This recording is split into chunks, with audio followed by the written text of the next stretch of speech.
Assalamu alaikum guys, welcome to this channel. I hope you are doing well.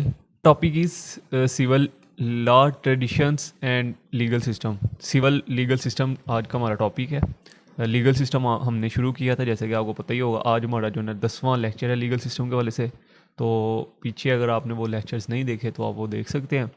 तो इसको basically जो है ना लॉ ऑफ द लैंड भी कहा जाता है और म्यूनसिपल लॉ भी कहा जाता है इसी लीगल सिस्टम को। ठीक है, अब बेसिकली जो है ना सिविल लीगल सिस्टम होता गया है। सिविल लीगल सिस्टम जो है ना ये कोडिफाइड फॉर्म में होता है, मतलब कि लिखा हुआ होता है प्रॉपर वे से, एक बुक की फॉर्म में लिखा हो। और इसमें जो है ना वो केसेस आते हैं जो कि क्राइम से हट के जितने भी केसेस हैं ना वो सारे सिविल्स में आते हैं। ठीक है, क्राइम से हट के क्राइम्स में कौन कौन से केसेस आते हैं, जैसे कि आपको पता ही होगा, किसी को कत्ल वगैरह करना, रॉबरी, ठीक है, चोरी वगैरह करना, थेफ्ट वगैरह, ये सारा जो है ना ये क्राइम में आता है। इससे हट के जितने भी केसेस हैं ना वो सारे जो है ना सिविल में आते हैं। ठीक है, अब वो कौन कौन से केसेस हैं जिनमें से मैं कुछ का आपको नाम बताऊंगा, जिसमें कॉन्ट्रैक्ट के वाले से हो गया, फैमिली के वाले से डिस्प्यूट हो गया, और उसके बाद जो है ना डेफामेशन के वाले से डिस्प्यूट हो गया, टॉर्ट के वाले से हो गया। ठीक है, जो भी सिविल जो रॉन्गफुल एक्ट जितने भी हैं वो सारे जो है ना इसमें आते हैं। ठीक है, सिविल में। तो इसका बेसिकली जो है ना हम सबसे पहले इंट्रोडक्शन पढ़ेंगे। सिविल जो लॉ सिस्टम है, जिस सिविल लीगल सिस्टम को हम जो है ना continental Romano Germanic legal system भी इसको हम कहते हैं। ठीक है, जो बेसिकली जो है ना ये ओरिजिनेट, जो इसकी बेस है ना सिविल लॉ की, सिविल लीगल सिस्टम की, वो जो है ना रोम है। ठीक है, बेसिकली ये जो है ना रोम से ड्राइव हुआ है, जो कि हम जो है ना नेक्स्ट पढ़ेंगे कि क्या हुआ है रोम के वाले से, रोमन लीगल सिस्टम के वाले से। मैंने जो है ना एक कंप्लीट एक्सप्लेन वीडियो जो है ना मैंने वो बनाई हुई है। ठीक है, उसमें मैंने बहुत जो है ना इसका ब्रीफली इसमें समझाया हुआ है कि उसमें जो सबसे पहले थे वो कैसे जो है ना जस्टिनियन, जब एम्पायर बादशाह बना जस्टिनियन, तो उसने फिर जो है ना कैसे उनको एज अ कोडिफाइड फॉर्म में लिखा, और उसके बाद जो है ना बुक की शक्ल में जब उसने लिखा तो वो कौन कौन सी चीज़ें थी जिसको उन्होंने ऐड करके लिखा। तो ये पहले से ही लॉ बने थे या उसने नए लॉज बनाए थे, ये सारा जो है ना मैंने उसमें जो है ना कंप्लीट डिटेल से बताया। तो ये बेसिकली जो है ना इसका बेस जो है ना वो रोमन लॉ से ड्राइव हुई है। और इसमें इसकी अगर हम डेफिनेशन की बात करें तो according to Oxford dictionary of law, civil law is defined as the system of law predominant on the European country. Basically ये जो ना 60 to 65 जो कंट्रीज़ है ना वर्ल्ड वाइड की, वहाँ पे ये इम्प्लीमेंट हो रहा है। ठीक है, तो इसको जो है ना हम जो private dispute between two individuals, two और मोर देन टू इंडिविजुअल्स, ये भी आप इसकी डेफिनेशन ले सकते हैं। ठीक है, और ये जो है ना ये बेस्ट डेफिनेशन है जो कि ऑक्सफोर्ड डिक्शनरी में लिखी हुई है। उसके बाद अगर हम इसका ओरिजिन्स की बात करें तो जैसे कि मैंने पहले ही आपको बताया है कि ये पूरी दुनिया में जो है ना 60 to 65 कंट्रीज़ में ये इम्प्लीमेंट हो रहा है इस टाइम।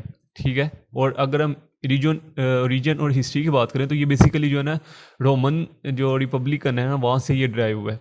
ठीक है, रोमन रिपब्लिक कब इस्टेब्लिश हुई, ठीक है, उसके बाद फिर कब उसके 12 स्टेबल आए, जस्टिनियंस ने जो कोड लिखे, ठीक है, वो रोमन लीगल सिस्टम में जो है ना एक ब्रीफली एक्सप्लेन किया है। इसमें भी मैं आपको जो है ना एक्सप्लेन कर दूंगा। सबसे पहले ये था कि इसमें जो जूडेक्स थे ना, ठीक है, बेसिकली जो है ना इसमें पहले से ये ना लॉ इम्प्लीमेंट हो रहे थे रोमन में, लेकिन वहाँ पे एक बादशाह आया जिसका नाम था जस्टिनियन।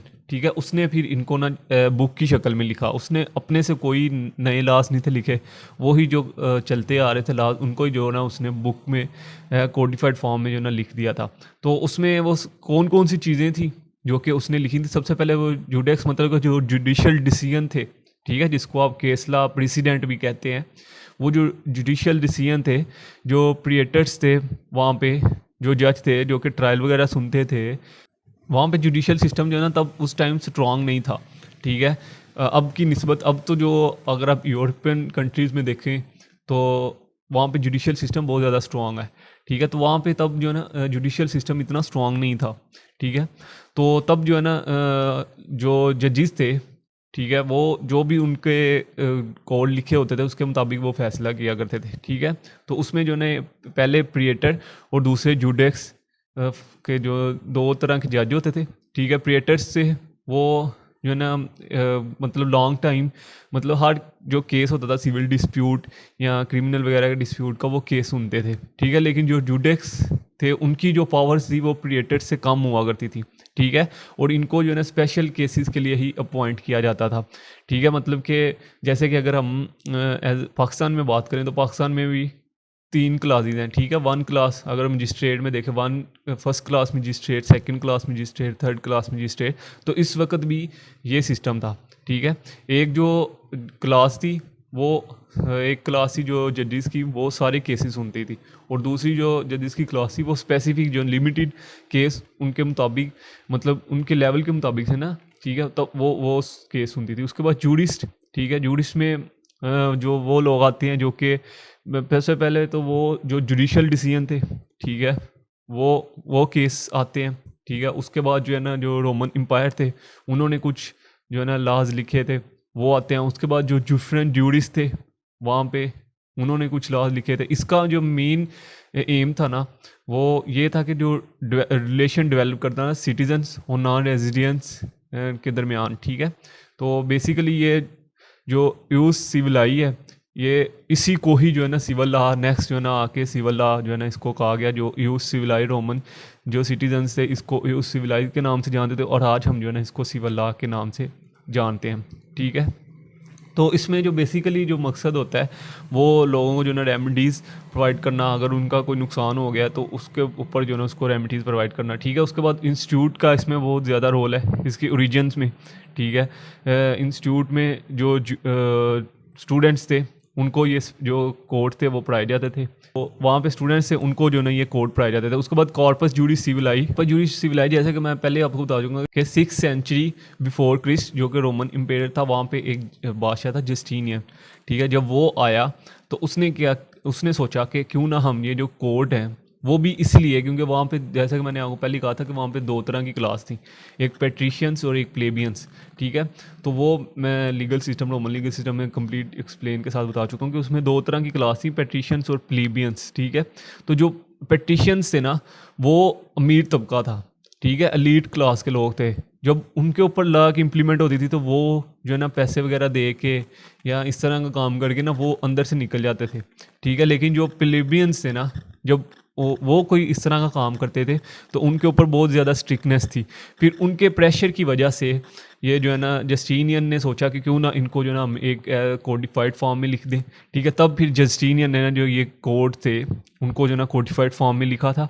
उसमें जो न्यूज़ लॉ नहीं थे वही लॉ थे जो कि उनके जो ना कस्टम्स में चलते आ रहे थे, ठीक है, जो पहले से चलते आ रहे थे। उसने बस ये किया था कि उसने उन लॉस को कोडिफाइड फॉर्म में लिखा था।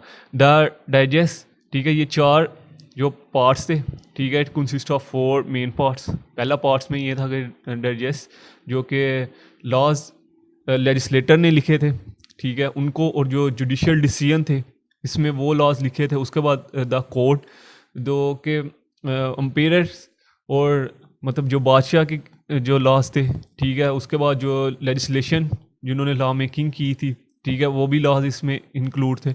उसके बाद जो इंस्टीट्यूट थे, ठीक है, जो स्टूडेंट्स थे उनको ये बुक्स दी गई पढ़ने के लिए, ठीक है। तो वहाँ पे फिर इसकी काफ़ी डेवलपमेंट्स हुई। उसके बाद द नोवली, इसमें ये था कि जो डिफरेंट जूडिस थे ना उनमें लेजिस्लेटर भी थे, ठीक है, कानूनदान भी थे बहुत से लोग। तो उन्होंने भी जो लॉज लिखे थे ना वो भी उनमें से भी जो लॉज वहाँ के जो ना सोसाइटी के लिए बेस्ट थे वो पिक कर लिए जाते थे। तो ये बेसिकली 4 पॉइंट्स थे। उसके बाद मेडिवल डेवलपमेंट इन इटली, ठीक है, 11 to 15 सेंचुरी में जो ना इस पर बहुत ज़्यादा काम हुआ है, जिसमें जो ना ये जो ना लॉज मतलब कि बहुत ज़्यादा जो है ना इस पे ऊपर काम हुआ है, जो कि ये बाद में जो है ना कोडिफाइड फॉर्म में फ्रांस ने mid of the 18th century and the 19th century Germany ने इस पे काफ़ी बुक्स लिखी, ठीक है, और इनको जो ना कोडिफाइड फॉर्म में लिखा गया।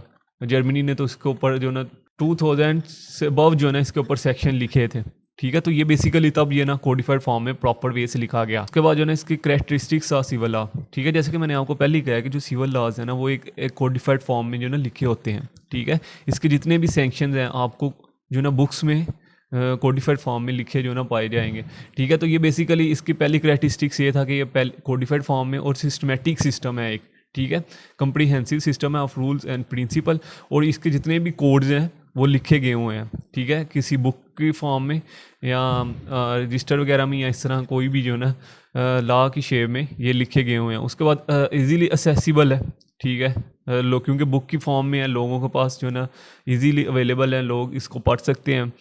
और जो जजेस हैं वो इन्हीं के बेस पे जो है ना अपना फ़ैसला जो है ना देते हैं। उसके बाद इसमें जो है ना दो तरह की लॉज आते हैं, एक होता है पब्लिक लॉ और एक होता है प्राइवेट लॉ, ठीक है। ये जो है ना आपने फर्स्ट ईयर में पढ़ा होगा।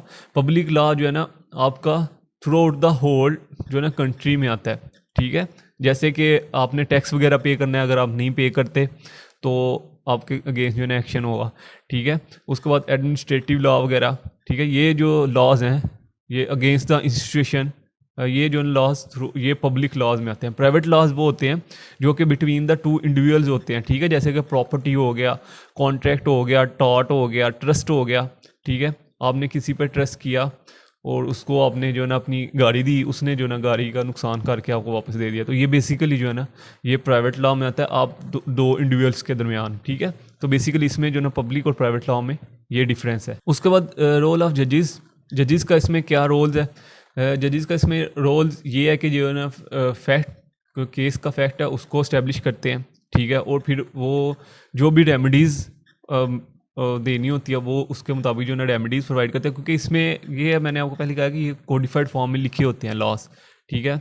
तो जो कोडिफाइड फॉर्म में चीज़ लिखी हुई है ना उसी के ऊपर उसी के मुताबिक जो है ना ये जजेस जो है ना इस पर रेमेडीज़ प्रोवाइड करते हैं, ठीक है। अगर तो जजेस यहाँ पे लिखा है कि जी इस बंदे का फ़र्ज़ करें अगर किसी बंदे का नुकसान हो गया, किसी की गाड़ी का आपने नुकसान कर दिया, ठीक है। अब कोडिफाइड फॉर्म में लिखा है जी अगर तो गाड़ी का नुकसान हुआ है काफ़ी ज़्यादा, तो फिर उसके मुताबिक जो है ना आप उसको उस गाड़ी का 20 या 30% जो है ना पे करेंगे, ठीक है। तो फिर जजेस जो है ना वो उसी के मुताबिक जो है ना डिसीजन देते हैं।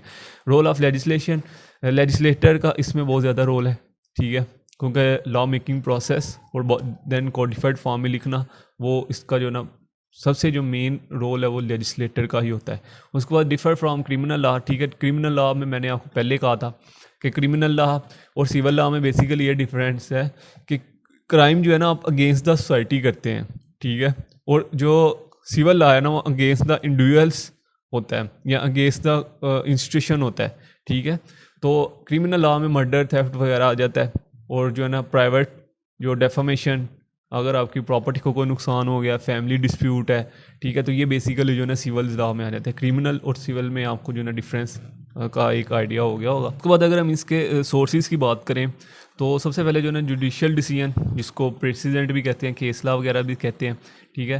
तो वो भी जो केस लॉ जो सोसाइटी के लिए वो बेस्ट होता है, वो जो है ना नेक्स्ट आने वाले दिनों में उसी केस लॉ के ऊपर भी जो है ना डिसीजंस होते हैं, ठीक है। तो ये सबसे जो है ना इंपॉर्टेंट सोर्सेज है, एक जो प्रेसिडेंट है, ठीक है। अगर किसी चीज़ पे नया फैक्ट कोई सामने आ गया जुडिशियल के सामने, तो वो फिर जो है ना अपने एक्सपीरियंस के ज़रिए, अपनी विल के ज़रिए जो है ना उसका फ़ैसला सुनाएंगे और उसको जो है ना आने वाले दिनों में वो उस फैसले की जो है ना बहुत ज़्यादा अहमियत जो है ना उस फैसले की समझी जाती है। तो ये बेसिकली जुडिशियल डिसीजन है जो पहला सोर्सेज है। पर लेजिस्लेशन का आपको मतलब पता ही है, लॉ मेकिंग जो प्रोसेस है, ठीक है, वो लेजिस्लेटर करते हैं। लेजिस्लेटर का इस पर बहुत ज़्यादा रोल होता है, ठीक है। लेजिस्लेटर जो है ना वो देखते हैं कि कौन सा इस टाइम जो लॉ है वो बेसिक नीड है सोसाइटी की, तो फिर उसके मुताबिक जो है ना वो लॉ बनाते हैं। उसके बाद जो लीगल और जूरिस राइटर है, ठीक है। जैसे कि मैंने आपको पहले ही कहा था कि रोमन में भी यही था कि जो वहाँ पे जूरिस थे ना, ठीक है, जो कि कानून वगैरह जानते थे, अगर वो स्पेसिफिक जो नीड थी सोसाइटी की उसके बेस पे अगर कोई कानून लिख देते थे बुक में, तो जब उनको लगता था कि ये कानून जो है ना सोसाइटी को माइंड में रखते हुए लिखा गया है, तो वो फिर उस कानून को एज आ जो है ना सिविल लॉ के तौर पे वो कोडिफाइड फॉर्म में लिख दिया जाता था, ठीक है। तो बेसिकली इसमें जो है ना लीगल जो जूरिस्ट है उनका भी बहुत इंपॉर्टेंट रोल जो है ना इसमें सोर्सेज में समझा जाता है। उसके बाद कस्टम्स, ठीक है, जो उनके ट्रेडिशंस चलते आ रहे हैं वो उनका जो उसका भी जो है ना बहुत ज़्यादा इंपॉर्टेंट रोल्स है इसमें जो है ना सोर्सेज ऑफ। उसके बाद कॉर्पस जूरिस सिविलाई, ये जस्टिनियन एक एम्पायर था जिसके वाले से मैं आपको पहले बहुत डिटेल से बता चुका हूँ, ठीक है। उसने जो है ना भी इसको ये सिविलाई और कॉर्पस जूरिस सिविलाई को जो है ना कोडिफाइड फॉर्म में लिखा था, ठीक है। इसमें बेसिकली ये था कि इनके कस्टम्स में ये चीज़ें थी कि जो कैनन लॉ था, ठीक है, क्योंकि रोमन एम्पायर के दौर में जो चर्च थे उनको जो है ना लॉ मेकिंग अथॉरिटी जो ना दी गई थी in family disputes and some other dispute. ठीक है, अगर कोई आपने शादी वगैरह का या डिवोर्स वगैरह का कोई कॉन्सेप्ट होता था तो फिर वो उनको जो ना जो चर्च वगैरह थे उनको ये काफ़ी राइट्स जो है ना दिए गए थे। उसके बाद जो है ना लॉ ऑफ मर्चेंट, ठीक है, इसमें भी ये कस्टम्स में भी ये भी चीज़ें आती है, कॉर्पस जुडिस सिविल आई में। इसमें ये था कि जो लोग मतलब ट्रेड वगैरह करते थे बहरी जहाज़ों के ज़रिए, तो वो क्या होता था कि समुद्री लुटेरे जो होते थे वो लूट लिया करते थे। तो अब उन्होंने ये लॉज बनाए थे कि आपने ये स्पेसिफिक टाइम में जो है ना आपने ट्रेड करनी है। ठीक है, तो फिर वो स्पेसिफिक टाइम में जो है ना ट्रेड की जाती थी। तो ये बेसिकली उसके बाद कोडिफिकेशन डेवलपमेंट, ठीक है, throughout the history scholar attempted to synthesise, मतलब इसको बाद में जो है ना कोडिफाइड फॉर्म में लिखा। जैसे कि मैंने फ्रांस और जर्मनी वगैरह की आपको एग्जांपल दी है कि जो है ना उन्होंने बुक्स लिखी, ठीक है, उन्होंने अपने जो है ना डिफरेंट्स जो मेन लॉयर्स थे उनकी जो है ना रियासत के, उन्होंने उनको जो है ना सोसाइटी में भेजा और उन्होंने फिर वहाँ पे रिसर्च की। ठीक है, और उन्होंने फिर जो है ना बुक्स लिखी। ठीक है, जिसमें मैंने आपको कहा था कि 2000 से बब जो है ना उन्होंने सेक्शन लिखे थे। तो ये इसको जो है ना काफ़ी जो है ना डेवलपमेंट्स में, जो इसकी सिविल लीगल सिस्टम की डेवलपमेंट में ये जो है ना चीज़ ये काफ़ी इंपॉर्टेंट समझी जाती है इन जो 18th mid century of 18th and 19th century का जो है ना फ्रेंच और जर्मनी ने जो कोडिफाइड फॉर्म में जो है ना चीज़ें लिखी थी। उसके बाद अगर कंक्लूजन की बात करें तो सिविल लॉ ट्रेडिशन जो है, जैसे कि मैंने आपको पहले कहा कि ये बहुत सी कंट्रीज़ में वैलिड है। ठीक है, ये पाकिस्तान में भी पाया जाता है और रिटन इन कोडिफाइड फॉर्म में ये लॉज मौजूद है। ठीक है, और ये जो है ना सिविल डिस्प्यूट को जो है ना सॉल्व करने में ये काफ़ी जो है ना मदद प्रोवाइड करते हैं। ठीक है, ये था हमारा आज का टॉपिक। इसके वाले से कोई भी क्वेश्चन हो कमेंट्स में पूछ सकते हैं। इंशाल्लाह जल्द मिलते हैं वीडियो में, तो दुआ में रखिएगा।